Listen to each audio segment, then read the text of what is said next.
Hello বন্ধুরা, আমরা চলে এসেছি নেক্সট পার্ট নিয়ে। আমরা আজকে 0 পয়েন্টের উদ্দেশ্যে বেরোবো। আমাদের হোটেল থেকে বাইরে এই দৃশ্য। সকালে ব্রেকফাস্ট করে তিস্তা নদীকে ডান পাশে রেখে ব্রিজ পার করে আমরা চলে গেলাম 0 পয়েন্টের দিকে। 0 পয়েন্ট যাওয়ার সময় আমরা লাচুংকে টাটা বলে বেরিয়ে গেলাম। ইয়াংথাম ভ্যালিকে পেছনে ফেলে চলে গেছিলাম 0 পয়েন্টের উদ্দেশ্যে। প্রথমে স্টার্টিংটা আমরা খুব স্মুথ পেয়েছিলাম জার্নি। সকালে যেহেতু রোদ উঠেছিল, আকাশ একদম পরিষ্কার ছিল, খুব সুন্দর জার্নি ছিল। যেই আমরা ইয়াংথামের দিকে ঢোকা শুরু করলাম, তখন শুরু হলো মেঘ এবং বৃষ্টি। এই ক্লিপটা আমাদের লাচুং থেকে বেরিয়ে 0 পয়েন্ট বা ইয়াংথামের দিকের রাস্তাটার নামটা আমি ঠিক জানি না। রাস্তাটা খুব সুন্দর, খুব একটা সরু না, দুপাশে যে ঢাল আছে সেটাও না, মোটামুটি সমতল। যদি কোনো দুর্ঘটনা ঘটে এখানে সেরকম কিন্তু ভয়ের কোনো ব্যাপার নেই। কিন্তু এই যে ওপরে উঠে যাচ্ছে যে পাহাড়টা, এই পাহাড়ের গা বেয়ে বেয়ে যত উঠতে থাকবো তত কিন্তু খাড়াই বাড়বে। আর এই কথাগুলো বলার কারণ একটাই, অলরেডি আমাদের এই রাস্তায় যেতে যেতে রৌনক কিন্তু একবার পড়ে গেছে। আপনারা এই বাঁ পাশটা দেখলে বুঝতে পারবেন, পুরো কাদা লেগে রয়েছে। অলরেডি একবার পড়ে গেছে, যার কারণে কিন্তু আজকে আমার ভয়টা একটু বেশিই লাগছিল পুরো জার্নিটাতেই। তার জন্য ডেরা আর আমার হাজব্যান্ড কিন্তু রৌনককে গাইড করতে করতে নিয়ে যাচ্ছিল। তো খুব কেয়ারফুলি আমরা এগোচ্ছিলাম। একটা মনে চাপা ভয় তো অবশ্যই ছিল, কারণ কিনা অলরেডি একবার পড়ে গেছে, আমরা যাতে পড়ে না যাই। আর রাইডিং গিয়ারটা প্রপারলি কাজে লেগেছে রৌনকেরই বেশি।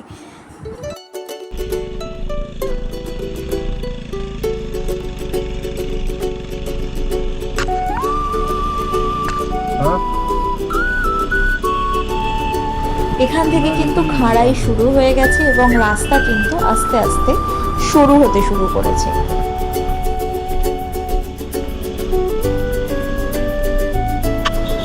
রাস্তায় পাথরের পরিমাণ ধীরে ধীরে দেখবেন বাড়তে শুরু করেছে, ঝর্নার জল বাড়তে শুরু করেছে। এরকমও রাস্তা আমরা পেয়েছি, মোটামুটি পায়ের পাতা ডুবে যাওয়া মতন ঝর্নার জল কিন্তু অনবরত বয়ে চলেছে।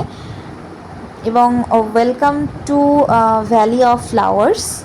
ইয়াংথাম ভ্যালির দিকে আমরা মোটামুটি ঢুকে পড়েছি। দুপাশের গাছ দেখে কিন্তু বোঝা যাচ্ছে এই টাইমটায় খুব বেশি ফুল ফোটে না, নাহলে একদম লাল এবং নীল হয়ে থাকে দুপাশ।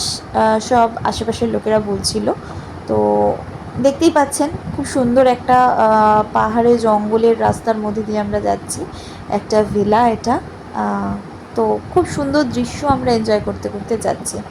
এবং প্রত্যেকবারের মতন এইবারের ভিডিওতেও আমি বলবো, যতক্ষণ না নিজেরা লাইভ গিয়ে আপনারা চোখে এই দৃশ্যগুলো দেখবেন, শুধু ইউটিউব বা টিভিতে এই দৃশ্য এনজয় করতে পারবেন না। আমি বলবো লাইফে একবার হলেও আপনারা সিকিম যাবেন এবং নর্থ সিকিম ঘুরবেন, জীবনটা সার্থক মনে হবে। এখানে যেরকম দেখতে পাচ্ছেন দুপাশটায় কিন্তু খাদ কম আছে, পাথরে জমি, পুরোটা পাথর, মানে ছোট বড় মোটামুটি পাথর রয়েছে। যতটুকু আমি বুঝতে পারছি এটা ল্যান্ডস্লাইড প্রোন এরিয়া।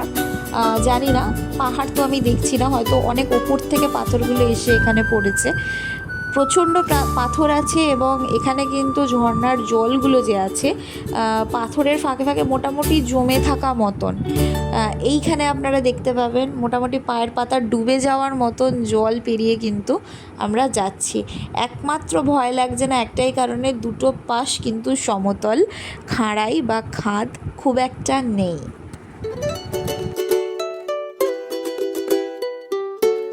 0 পয়েন্টে আমার যথেষ্ট শরীর খারাপ করেছিল, শ্বাসকষ্ট হচ্ছিল, ব্রিথিং প্রবলেম হচ্ছিল। যখন আমরা ইয়াংথাম ভ্যালি ক্রস করে 0 পয়েন্টের রাস্তায় উঠছি, বরফে পাহাড় দেখা শুরু করে দিয়েছি, তখন কিন্তু ফগ খুব বেশি ছিল, তুষার ঝড় হচ্ছিল, মানে স্নোফল হচ্ছিল, হাওয়া দিচ্ছিল প্রচুর। আর আমি অ্যাজ ইউজুয়াল যথেষ্ট মাফলার বা হাতে তৈরি মাফলার, বেশি মোটা হয়, শীতটা বেশি ভালো প্রিভেন্ট করা যায়, তো হাতে তৈরি মাফলার আমি পরেছিলাম, সো দ্যাট আমার কিন্তু আবার করে ব্রিদিং প্রবলেম স্টার্ট হয়ে গেছিলো। দেখতেই পাচ্ছেন এখানে ইয়ামথাম ভ্যালিতে কিন্তু এখন বৃষ্টি স্টার্ট হয়ে গেছে। ঠিক আছে, তো গোপ্রোতে এই যে ডটগুলো দেখছেন বেসিক্যালি বৃষ্টির জল। খুব সুন্দর সুন্দর সিন এখানে ক্যাপচার হয়েছে বলে আমি ক্লিপগুলো কাটিনি, আদারওয়াইজ আমি ক্লিপগুলোকে সরিয়ে দিতাম, খুব পরিষ্কার আসেনি যেহেতু। বাট তাও একটু কষ্ট করে হলেও আপনারা দেখুন, ক্লিপগুলো কিন্তু খুব ভালো এসছে।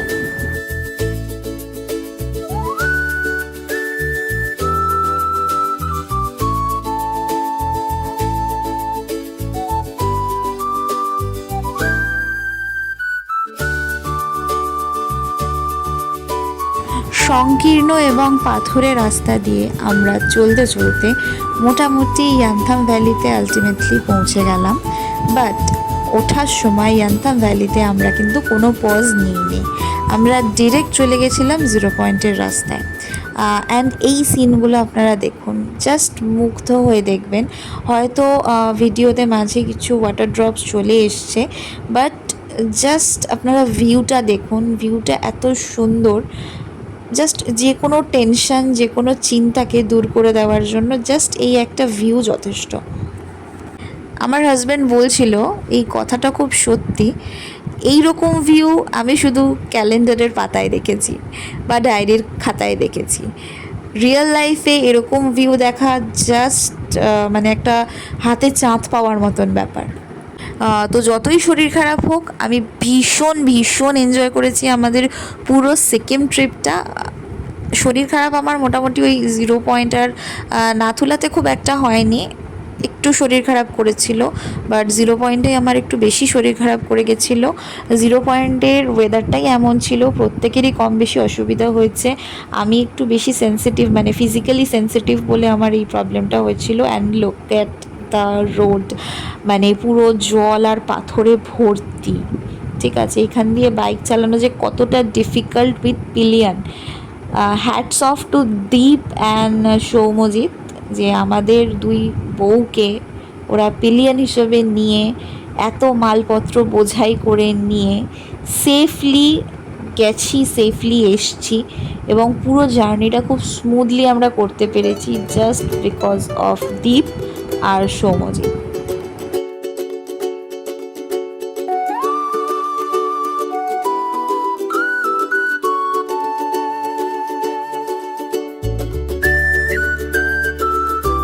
হয়তো ওয়াটার ড্রপসের কারণে খুব একটা বোঝা যাচ্ছে না, বাট স্টিল আমার এই ক্লিপগুলো কাটতে হাত কাঁপছিল।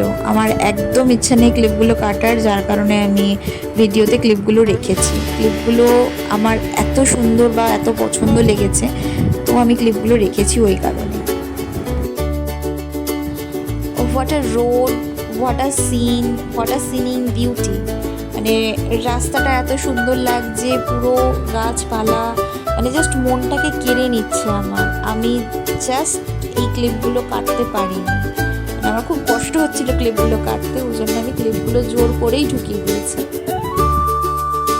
দেখুন, আপনারা দেখে বুঝতেই পারছেন প্রচণ্ড বৃষ্টি হচ্ছে, তার মধ্যেই বাইক চলছে। বাইক কিন্তু একবারের জন্য স্কিড করেনি। ঠিক আছে, পাথুরে রাস্তায় জলের ওপরে কেটিএম চালানো কতটা কঠিন কাজ, সেটা একমাত্র যারা কেটিএম চালায় তারাই জানে। And yes, welcome to the 0 point way. এই রাস্তাটা সোজা 0 পয়েন্টে যায়, কোনো দিকে বাঁকা বুকার ব্যাপার নেই। রাস্তা অবশ্যই বেঁকানো, বাট মানে কোনো দিকে লেফট রাইট বা উপর নিচের ব্যাপার নেই। অলরেডি বরফ পড়া শুরু হয়ে গেছে, স্নোফল স্টার্ট হয়ে গেছে, আর পাথরের মাঝে মাঝে আপনারা সাদা সাদা বরফ দেখতেই পাচ্ছেন। প্রচণ্ড ফগি ওয়েদার, এক ফোঁটা রোদ আমরা পাইনি, এটা আমাদের ভীষণ ভীষণ ভীষণ ব্যাড লাক। কারণ রোদ উঠলে সবাই বলা বলি করছিল, যারা মোটামুটি দ্বিতীয়বার বা তৃতীয়বার এসছে, রোদ উঠলে 0 পয়েন্টের যে ভিউ, 0 পয়েন্টের যে আকর্ষণ, সেটাই আলাদা হয়ে যায় বা পাল্টে যায়। তো যাই হোক, something is better than nothing. তো আমরা যেইটুকু পেয়েছি, যেটাই পেয়েছি সেটাকেই এনজয় করেছি।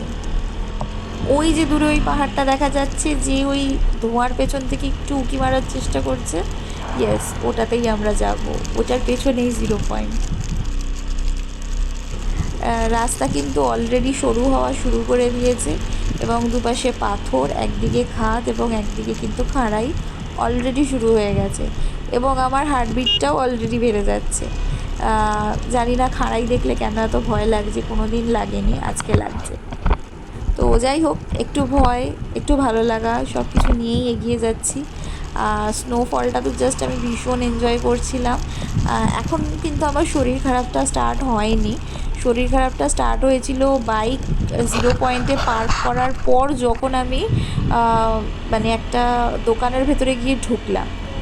ও হ্যাঁ, বলে রাখি, এইখানে একটা মেস আপ হয়ে গেছে। এখানে একজন পাহাড়ি ড্রাইভার কি করেছে দেখুন।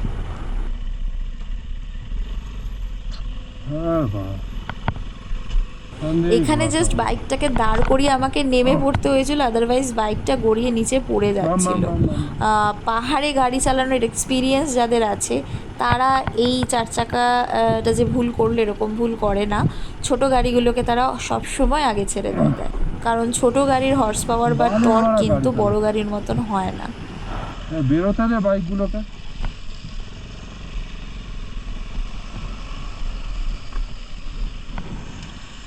অ্যান্ড ইয়েস, অনেক কিছু প্রতিকূলতা পার করে গড়িয়ে পড়িয়ে রৌনক ফাইনালি এসে পৌঁছেছে।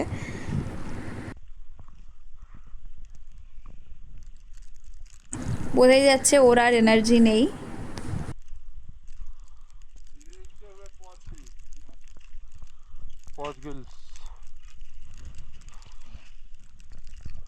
আফটার রিচিং 0 পয়েন্ট আমি এই দোকানটায় ঢুকে পুরো আমি শরীর ছেড়ে দিয়েছিলাম, আর পারছিলাম না। এই যে আমি এখানে বসে আছি বাঁ দিকে, আর এটা বাইরের দৃশ্য। আমরা যে দোকানটায় ছিলাম তার বাইরে দিয়ে এই দৃশ্যটা দেখা যাচ্ছিল এবং এটার ক্লিপস অবশ্যই আছে। আমার হাজব্যান্ড, তুলি, ডেরা, রৌনক এরা অনেক মজা করেছে, আমার সেটা খুবই ভালো লেগেছে। বাট আমার যদি শরীরটা খারাপ না হতো আমিও বোধহয় মজাটা করতে পারতাম, বাট ঠিক আছে, অসুবিধা নেই। এটা হচ্ছে 0 পয়েন্টের একটা লেক আছে, সেই লেকটার ভিউ। যারা মোটামুটি এর আগেও এখানে এসছে তারা বলছিল রোদ থাকলে, আকাশটা যদি নীল থাকে, ভিউটা কিন্তু আলাদাই একটা দেখতে হয়। আর আজকের ওয়েদারটা প্রচণ্ড হার্শ ছিল, অনেকেরই শরীর খারাপ করেছে। আমি পুরো এই দোকানটার মধ্যেই বসেছিলাম, পারছিলাম না আমি আসতে। কন্টিনিউয়াসলি কর্পূর নিচ্ছিলাম, অক্সিজেন নিচ্ছিলাম, তাও শরীর কিন্তু ঠিক হয়নি, মানে ওয়েদারটা এতটাই হার্শ ছিল। তো এরা একদম লাভ বার্ড, এরা খুব মজা করেছে, খুব রোম্যান্টিক কাপল। তুলি অনেক রকমভাবে ফটো তুলেছে, আমি পরে দেখেছি বা শুনেছি। মানে ও মানে জাস্ট ফিট অ্যান্ড ফাইন ছিল।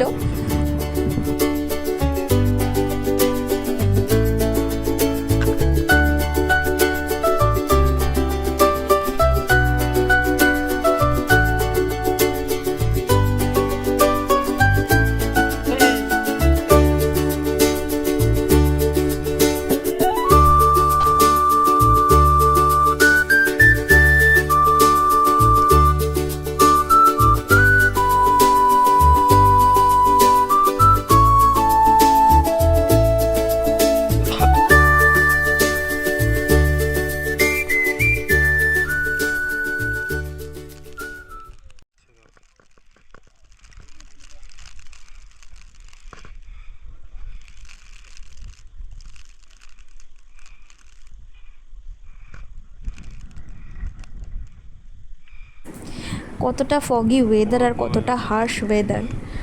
এই দড়িগুলোর ওপরে পর্যন্ত বরফ জমে গেছে, স্নো জমে গেছে। তো ঠিক আছে, সব সময় সব কিছু পাওয়া যায় না। নেক্সট টাইম যখন আসবো আশা করব ওয়েদার খুব ভালো থাকবে, রোদ থাকবে আকাশে, এবং নেক্সট টাইম আমরা গুরুদম্বারও ট্রাই করব। এবারে তো গুরুদম্বার ভেবে এসেছিলাম, বাট লাচেন বন্ধ ছিল। সবাই বেশি হাঁটাচলা করলে অসুবিধাই হচ্ছে। ক্যামেরা রেডি রাখ, ছাড়ি আর অক্সিজেন ক্যান দে।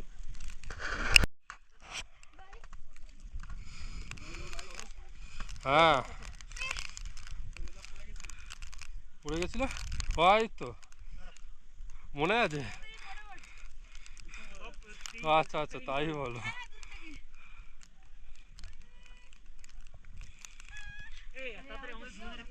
লাফিয়ে নে একটু।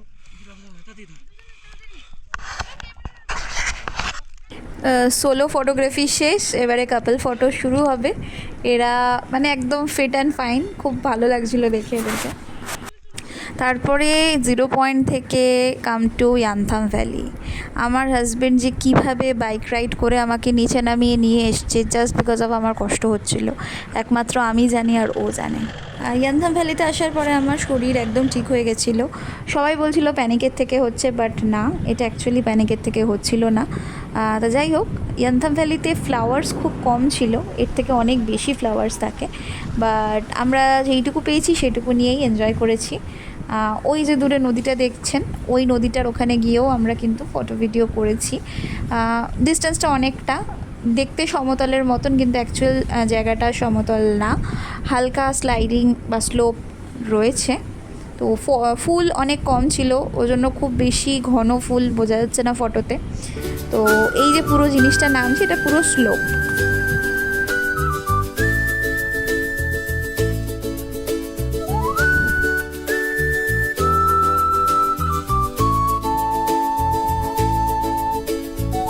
অলমোস্ট আমরা নদীর কাছে চলে এসেছি। নদীটা কিন্তু খুব সুন্দর, চকচকে পরিষ্কার জল, খুব স্নিগ্ধ হাওয়া দিচ্ছিল, খুব ফ্রেশ ফিল করছিলাম আমি নিচে নামার পর।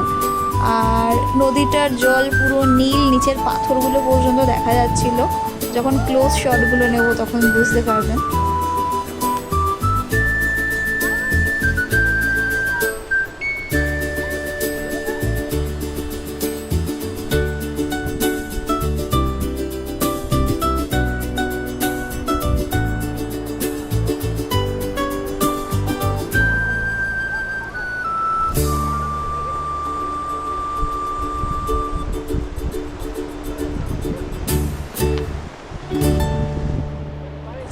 এই হচ্ছে পুরো ইয়ানথাম ভ্যালির লুক।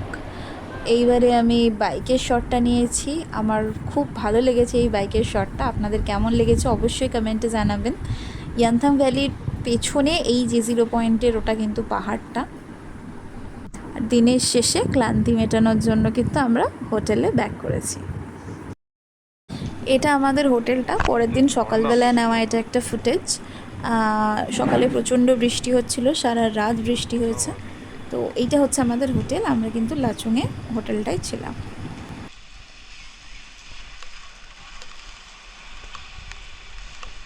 এবং ভিডিওর শেষে আমি আজকের দিনের বেস্ট কিছু ক্লিপস অ্যাড করেছি, যেগুলো আমি ফোনে শ্যুট করেছি।